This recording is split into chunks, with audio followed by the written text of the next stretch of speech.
So this tip involves conditional formatting and using conditional formatting in the COUNTIF function to compare one list against another, which I have had occasion to do. And if this is something you have to do on an ongoing basis, constructing a conditional formatting rule one time might help with that effort going forward.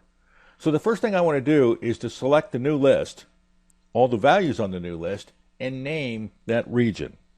And I'm going to name it New List and press Enter to assign the name. And I'm going to go back to the old list values where we're going to construct a conditional formatting rule. And there's two ways we can do this. We can either have Excel call out the non-matching values, or we can have Excel call out the matching values. Either way, we're going to go to the Home tab, left-click Conditional Formatting, left-click New Rule, and we're going to use a formula to determine which cells to format. And what I'm going to do is I'm going to build a rule that's going to give us the non-matching values. So I'm going to look in the New List, which is the name we just assigned to the new list, and look for the value in the active cell, which is B10, because every time you build a conditional formatting rule, it's always in relation to the active cell. And I'm going to have the COUNTIF function return the count of how many times it finds the value in the active cell, which is currently 121, on the new list.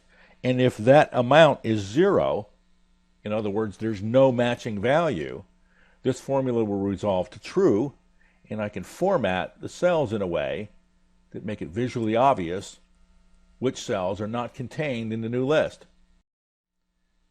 The first one is 108. I'm going to select the new list, press Control F, and look for the value 108, enter, and it's not there. We couldn't find what you were looking for. Click Options for more ways to search. I'm going to left click OK and close that.